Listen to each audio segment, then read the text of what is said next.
Roshada bakarame korosendaka.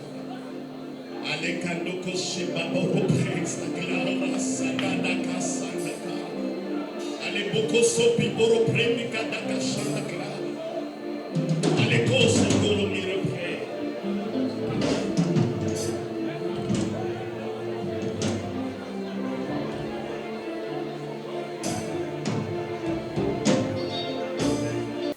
En guise d'introduction de mon allocution du 20e anniversaire de l'ACE, je vous prie de croire à mes sentiments de joie et de fierté pour notre Église. Les promesses de Dieu sont en train de s'accomplir et j'ai saisi cette occasion pour réfléchir à haute voix sur notre confession et institution ecclésiastique. 1. Le fondement de notre existence est les circonstances. Vers les années 1990, le vent de la perestroïka a soufflé dans le monde pour annoncer le changement placé sous l'appellation de la démocratisation des nations. Notre nation en avait subi le coup, ainsi le régime du maréchal Mobutu avait appris la leçon annoncée par lui-même quelques années auparavant, disant « Devant l'ouragan et la tempête de l'histoire, un fruit mûr ou pas mûr tombe toujours. » Plusieurs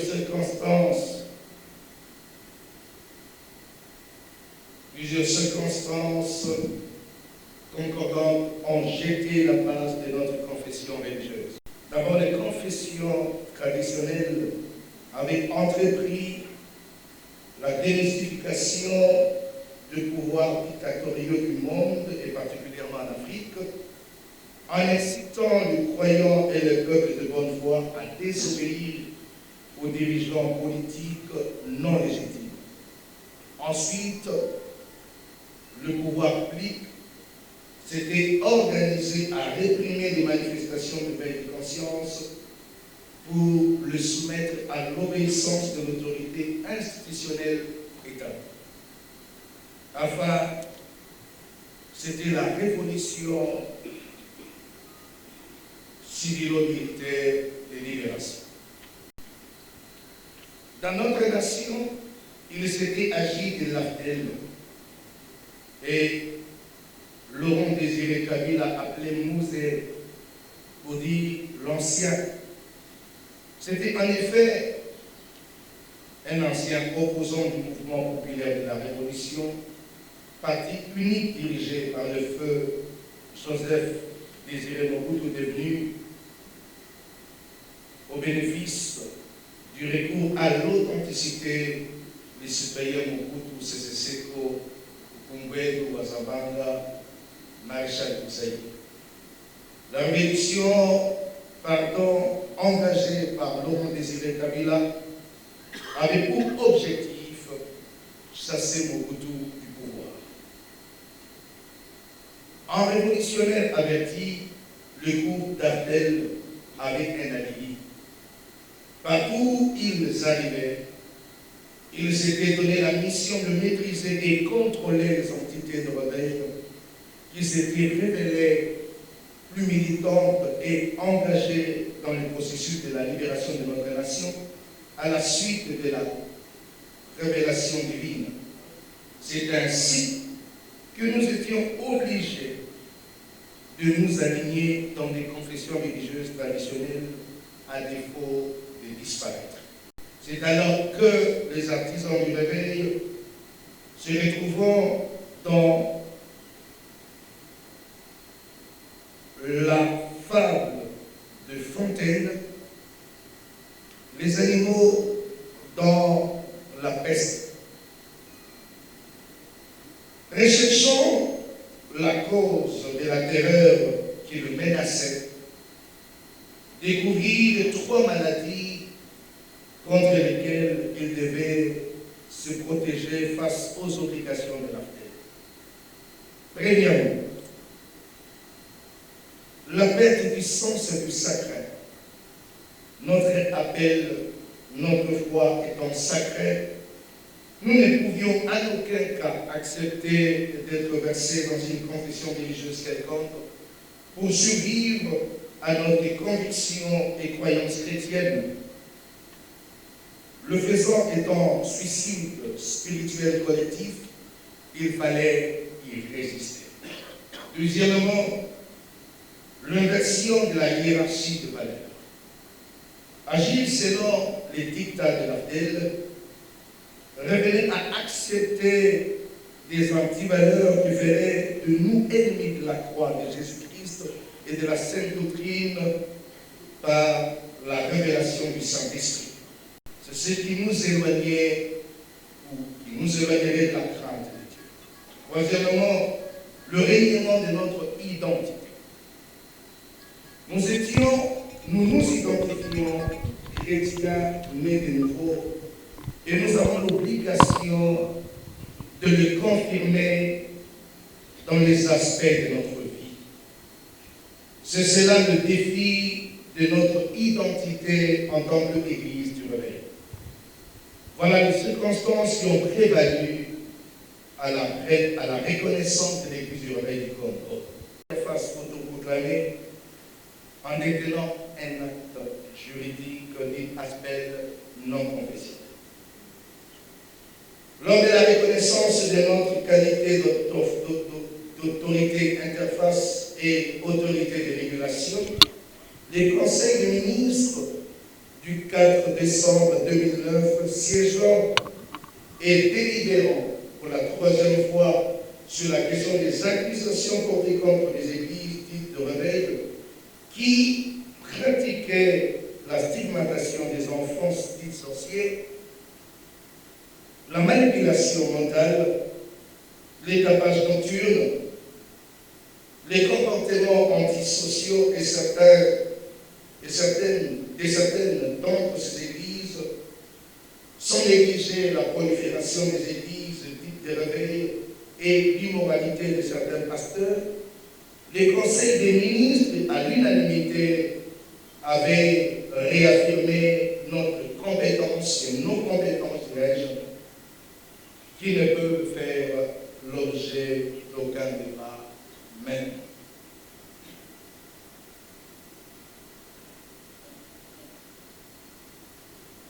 Très chers serviteurs et enfants des dieux dans notre ensemble, l'énigme de la machette de Samson pour couper l'enfant que les deux femmes se disputaient ne doit pas être appliqué à nous. J'en appelle à la conscience de père, de fils et des collègues que la véritable mère de l'enfant opte pour la vie de l'enfant. En ce qui me concerne, je préfère que l'accès vive. Si je dois quitter mes fonctions pour que l'accès survive, je suis disposé à le faire. 3. De l'avenir de l'accès et les accusations extérieures et l'autodestruction. En analysant la marche de notre confession religieuse, je me rassure que le 20 ans de vie pour l'accès est une merveilleuse expérience qui nous interpelle les uns et les autres en ayant notre base sur les Écritures saintes. L'apôtre Paul n'a-t-il pas traité la question des divisions en disant « Qui est Paul? Qui est Barnabas ?» Abordons la question de la considération. N'a-t-il pas encouragé le jeune face au mépris de leur jeunesse, tout en disant et en insistant qu'on doit avoir de la considération pour ceux qui nous ont dirigés dans la foi. Notre maître, notre souverain maître a recommandé que l'on s'égisse si on est outragé. La base de foi de verset, c'est la Bible qui nous instruit de marcher d'une manière digne de la vocation qui nous a été adressée en toute humilité et douceur, avec patience, nous supportons les uns les autres avec amour, en nous efforçant de conserver l'unité et l'esprit par les liens de la paix.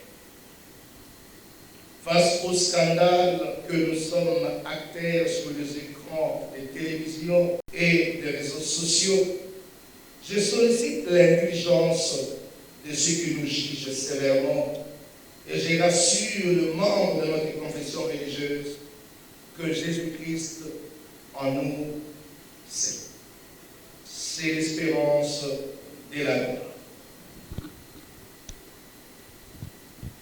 Nous vivons la gloire de Dieu, car il est écrit qu'avec Dieu, nous ferons des exploits et il écrasera nos ennemis.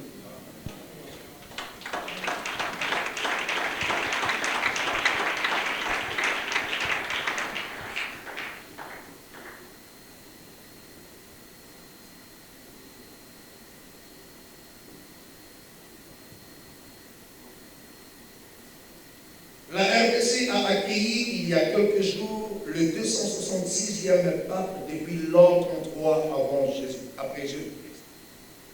L'RC ne peut que qui ne peut se situer à la position de l'Église de Rome peut se convaincre que nous avons du chemin à faire. Je suis le 3e président évêque général après 20 ans. Je crois que l'RC a plusieurs défis à relever et nous le ferons. Nous y arriverons. Et c'est là si nous craignons Dieu et que nous restons unis. Seulement nous devons nous servir des expériences des autres. Les Écritures saintes, dans les livres des Galates, déclarent que si vous vous mordez et vous dévorez les uns les autres, prenez garde que vous ne soyez détruits les uns par les autres. Ma prière est que nous nous efforcions à rester ensemble. Ma prière est encore que nous ne puissions pas détruire ce que nous avons construit ensemble. Ma prière continue en disant que nous ne puissions pas nous détruire les uns les autres. Chacun de nous est un membre pour les autres. Si un membre fonctionne d'une manière à détruire les autres, il se détruit lui-même.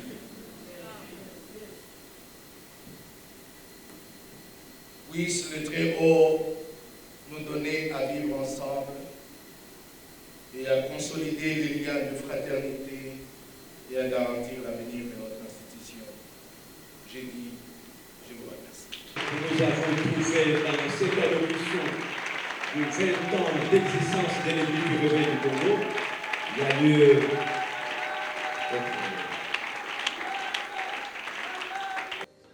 Et cette église, mes bien-aimés, a été l'objet de beaucoup des attaques, mais par manque de sagesse. Parce que beaucoup ne sont pas venus avec l'esprit de construire.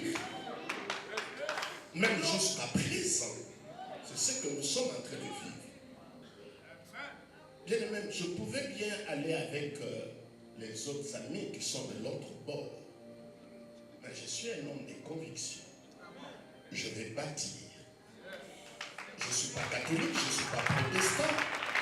Je suis église de réveil. Et c'est ce que Dieu nous a donné. La Bible dit aussi, la sagesse bâtit sa maison avec 7 colonnes. Partout il y a sagesse, il y a construit, il y a bâti. Donc si tu détruis, tu n'es pas sage. Et excusez-moi, quand la Bible compare l'antipode de la sagesse, il dit c'est la folie.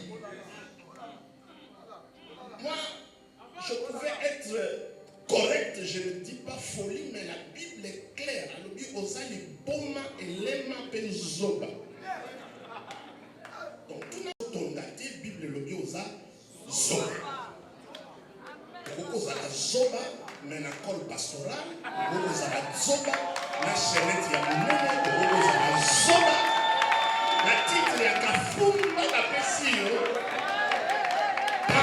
C'est vrai que nous sommes les gens qui sont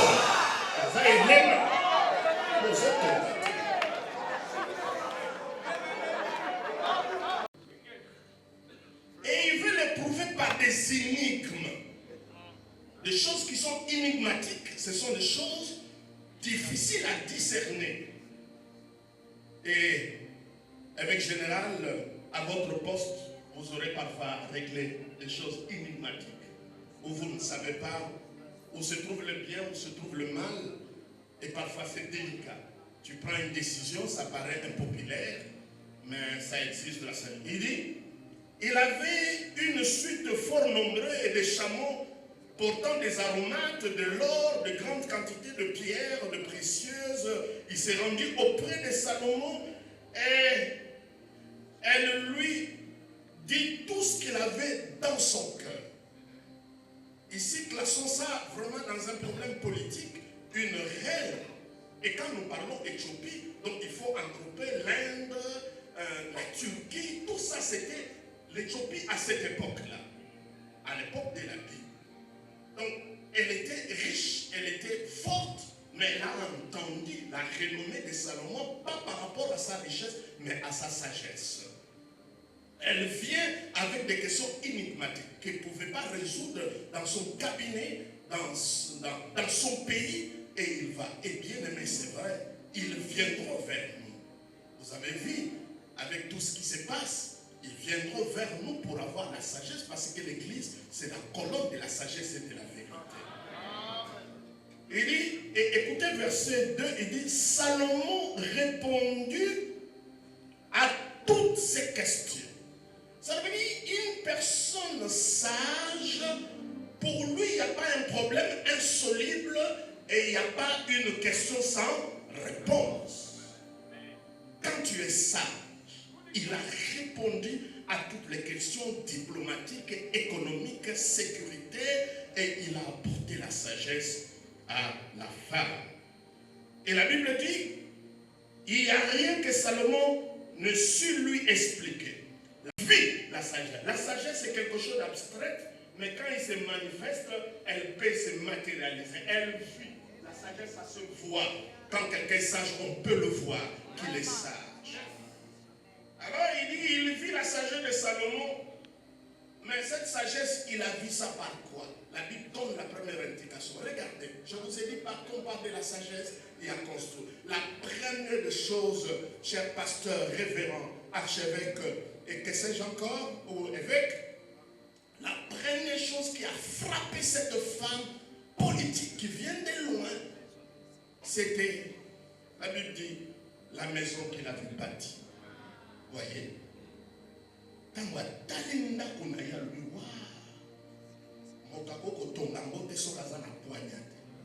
Ça veut dire si dans la vie tu n'as rien construit, ou tu ne construis rien, donc la Bible dit que tu es fou, tu n'es pas sage. La sagesse se voit par la structure. Ça peut être les commerces, ça peut être une affaire, ça peut être une église, ça peut être un ministère, ça peut être l'ONG, ça peut être quelque chose de comme ça.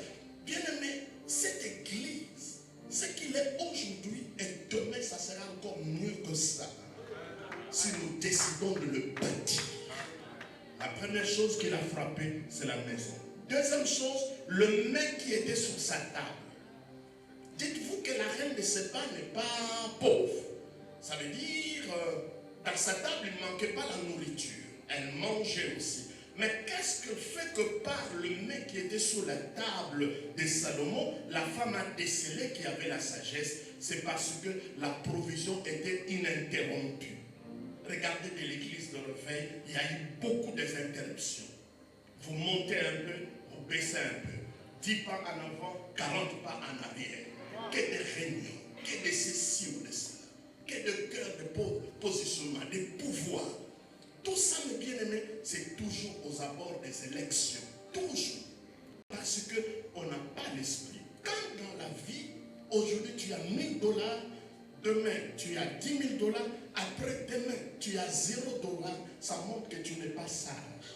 Mais la table, ça veut dire chaque fois que la femme y allait, il trouvait que la nourriture ne manquait pas.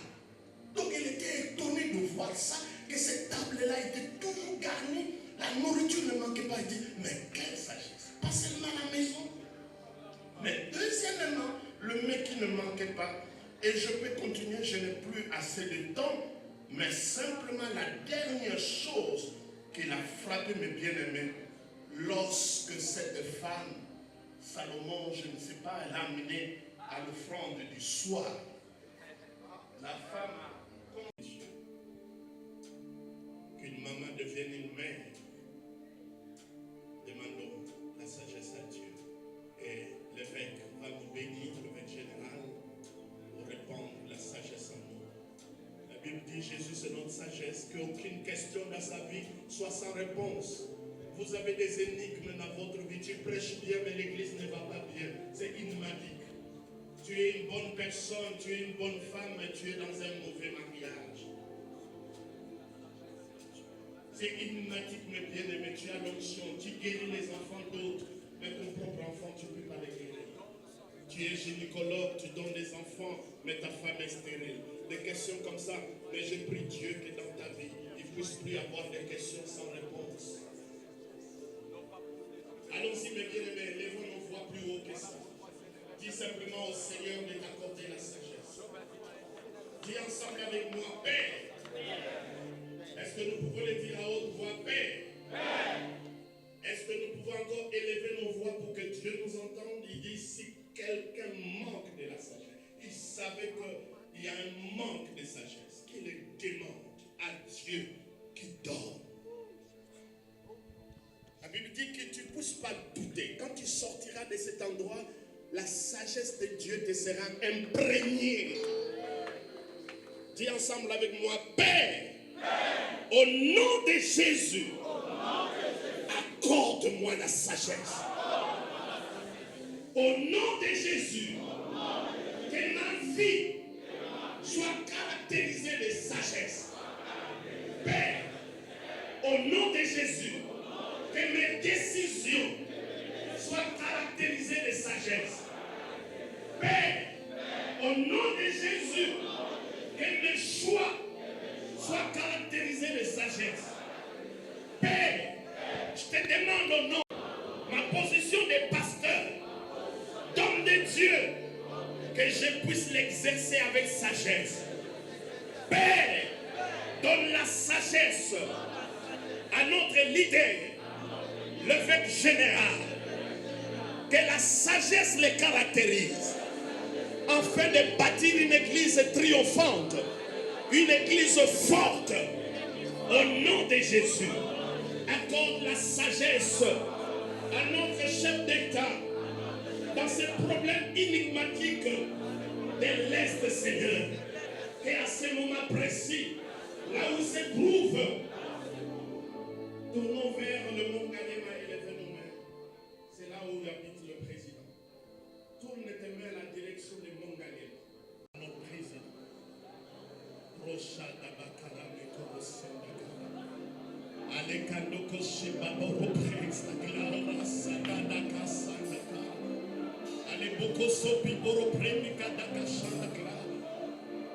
Alekos Goro Mirepre.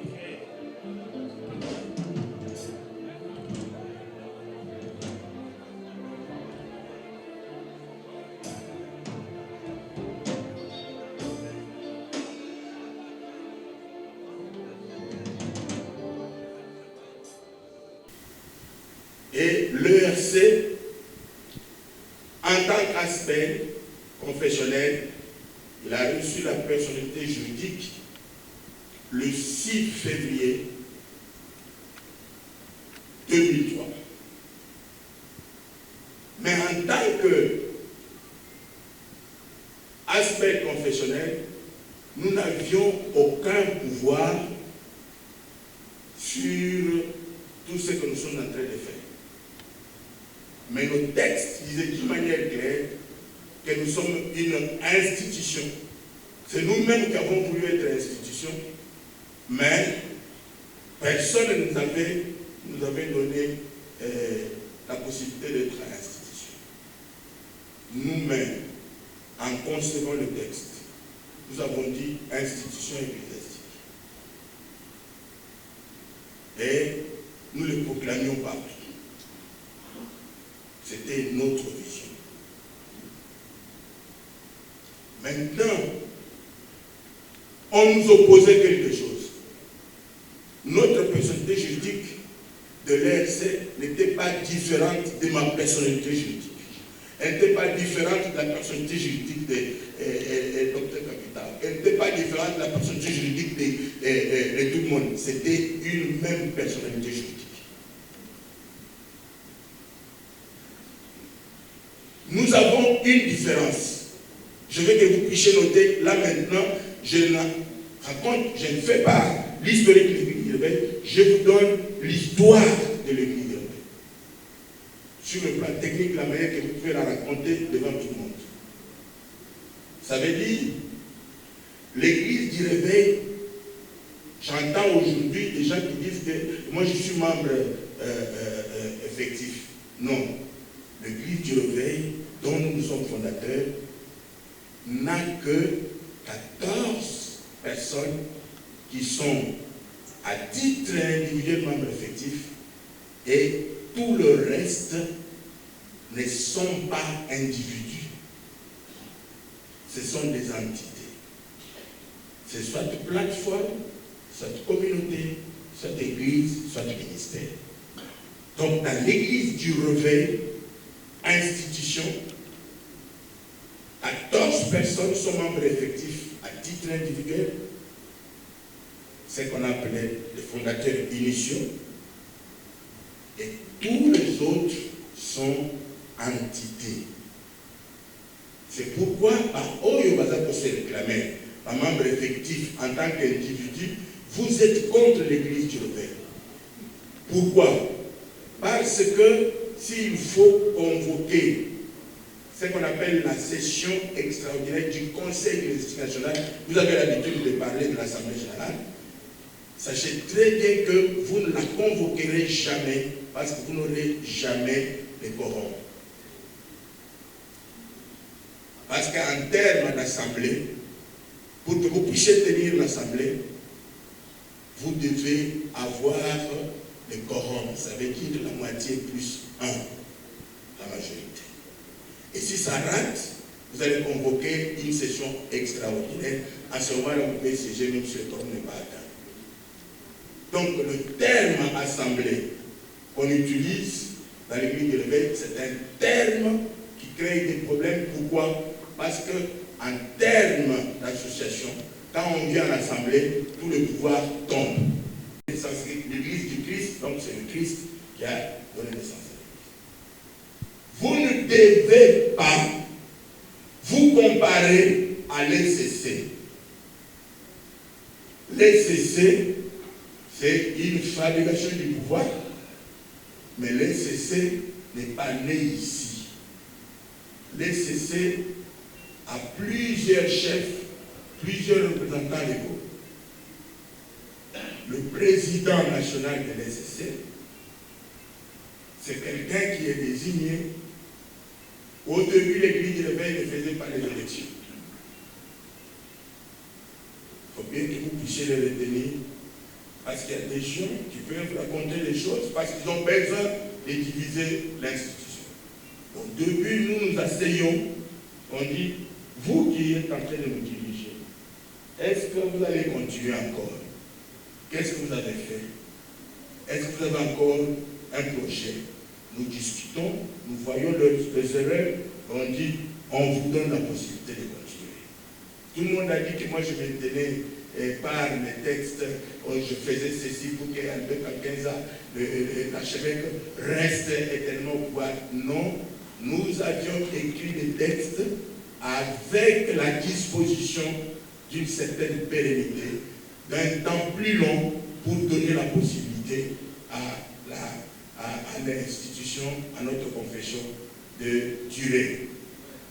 Nous avions dit qu'il y avait 5 ans que le dirigeant devait exercer, pendant lesquels les dirigeants devaient exercer pour faire asseoir l'institution et la confession, écrire des textes et tout. Et les 5 ans ne devaient pas les être comptés pour les opposer les cumuls de mandats. Ce qui veut dire que le mandat est venu à partir de 2008. Le Haut Conseil, on lui a donné la possibilité d'être une plateforme parce qu'ils ont refusé d'être dans leur sein. Ils ont refusé d'être régulés, d'être représentés par leur sein. C'est ainsi qu'on leur a donné. Alors, notez les choses que vous devez présenter. Le Haut Conseil n'a pas de confession de foi. C'est l'RC qui a une confession de foi suffisamment élaborée, qui a été discutée.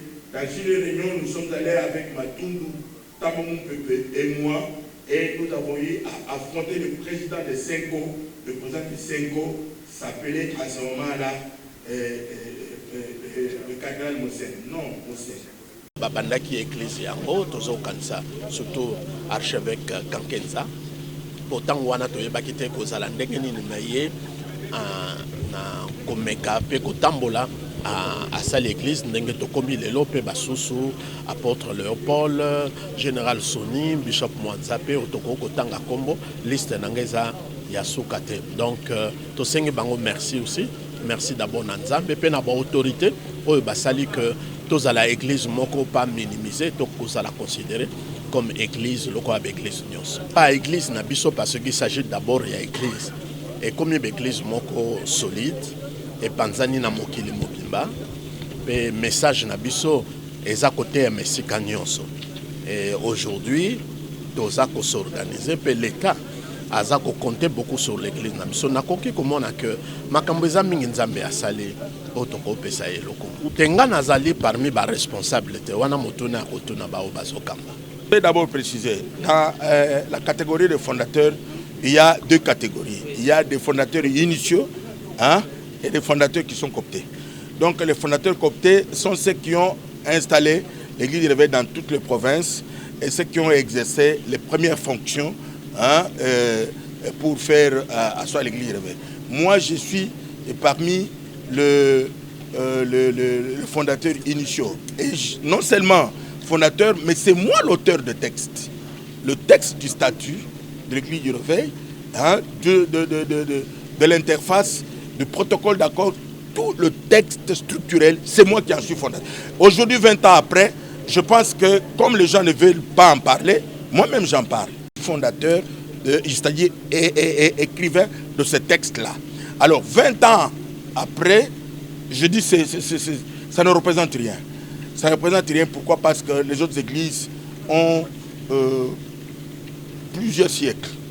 Prenons l'église catholique, telle que j'ai suivi l'évêque dire tout à l'heure, que le pape qui est venu, c'était le 266e pape, depuis 33 après Jésus-Christ. Alors, lui, il n'est que le 3e. Ça fait 20 ans. Ce qui veut dire que nous sommes dans une étape expérimentale où on peut dire que les choses sont en train d'avancer. Pour moi, je considère que l'église du réveil a déjà fait plus. Maintenant, avec l'évêque général Dodo Kamba, Israël, nous sommes passés dans une étape très décisive. Les églises traditionnelles ont été envoyées dans le monde pour l'évangélisation par des rois, des princes et tout le monde. il nous envoie maintenant dans le pays européen pour que nous puissions aller annoncer l'église du réveil. Nous avons été en Grèce, et puis en France, en Belgique et partout, et nous avons trouvé nos frères qui sont là, qui sont de l'église du réveil. On les a fait revenir ici. Ils sont tous revenus comme Néhémie, hein, pour que nous puissions rebâtir. Et nous avons convenu les choses. Nous sommes dans une étape très décisive avec l'église du réveil. Voilà. Un message à tous les pasteurs, à tous les enfants de Dieu. Tous les enfants de Dieu, il faudrait que, tel que nous avons commencé lors de notre évangélisation, on disait toujours que nous ne devons pas être des chauves-souris. Il faut que nous ayons une identité propre, appropriée et bien définie. Je demande aux pasteurs qui sont de l'église du réveil de reconnaître que l'église du réveil est charismatique. L'église du réveil n'est pas pentecôtiste. Ils confondent. Le message que j'ai donné, que beaucoup de gens disent que Aïdine Abala, c'est Alexandre, c'est le père de l'église du réveil. Non, il n'est pas père de l'église du réveil. Moi, je le confirme parce qu'il a chassé des personnes des Nzambe Malamu qui priaient dans les groupes de prière. Il a fait ce que les catholiques ont fait, ce que les protestants ont fait, c'est ce que lui aussi a fait. Il ne peut pas être retenu parmi les pères de l'église du réveil. Il est peut-être dans le cadre de ce qu'on appelle l'évangélisation de masse, mais Aïdine n'est pas le père de l'église du réveil. Je refuse, je refuse, je refuse, je refuse. Pourquoi? Parce que lui, il a chassé des gens tels que les catholiques le faisaient. Donc lui, d'abord, les Nzambe Malamu, ça s'appelle FEPACO, ça veut dire la fédération, la fédération des églises pentecôtistes d'Afrique, hein, au Zaïre ou bien au Congo. C'est confirmé que c'est pentecôtiste. Il est des KDC et des pentecôtistes. Mais il n'est pas, même s'il utilisait certains charismes pour l'évangélisation publique, mais il n'est pas de l'église du réveil. Ça, il faut que l'on puisse préciser les choses. Je le dis en tant que fondateur, c'est ce qui fait ma différence, moi, hein, et les autres, et qui sont sortis des Nzambe Malamu, hein, qui sont sortis des protestants et des autres, parce que nous sommes le fruit du réveil charismatique. Donc, nous ne pouvons pas nous faire identifier chez les catholiques, chez les protestants. Non, non, c'est pas comme ça. L'histoire va être racontée d'une manière correcte. On va la présenter d'une manière correcte. Très bien, merci. Ok. On a les alliés que l'église du réveil et Simbami Malamu et pas il y a président évêque général Dodo Kamba Israël qui est en train maintenant de diriger l'église du réveil. Bah, ça la confiance, l'église du réveil, et ça kende et ko simba. Toko zongela makambu na biso lo sambu na makambu nyonso ba yeba très bien que l'église na biso et ça église et ça kende liboso. Tala maloba yango wana. C'est bon. Je comprends. Ouais.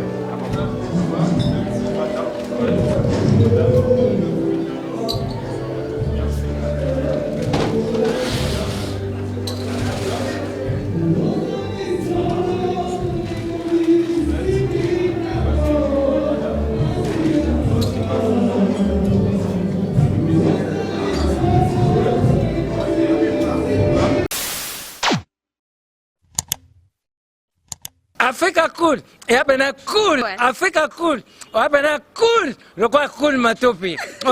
Après toujours,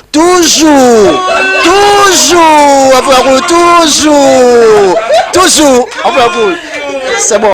Et ça chaîne est bien, et puis vous êtes très rapide. Et ça très rapide, et ça chaîne mon co, bah quoi ça a bien confiance. En tout cas, nous avons na bato oyo nanu ba souscrire te bazwa. Donc, eza vraiment net oyo ba lobaka ke boka lelo, lamba lelo, lia lelo. Vous voulez le Congo? Pour que le Congo devienne cool, pour suivre les cool analyses, alors revenez et abonnez-vous massivement. Massivement. Africa Cool, c'est la destination de prédilection pour une communication optimale. longo diana bino mama. Africa Cool Télévision est une chaîne qui est en train de réunir toutes les tendances. Donc les chrétiens s'y retrouvent, les païens s'y retrouvent, les politiciens s'y retrouvent, les femmes ménagères s'y retrouvent. Donc eza eloko na biso to sepela ranango yango chaque fois son aye na Kinshasa il faut namona Africa Cool. Et au monde ba chaîne oza impartial. Le rôle à Babino, vous méritez le soutien de la population ainsi que des institutions compétentes. Placer un petit mot par rapport à la récompense Oyo.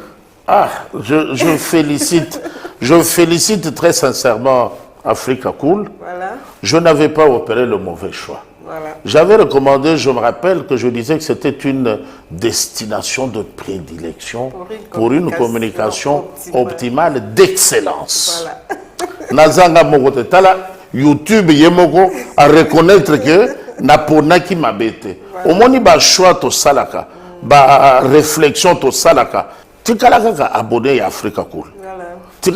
Comme ça, tu partages. Bravo Africa Cool. Merci beaucoup. Bravo Bino. Vous s'abonner parce que trophée Ezali à Bino, Ezali partagé. Voilà. Moi, je me sens aussi copropriétaire. Il y a prix Oyo. Voilà. Bravo Africa Cool. Merci beaucoup.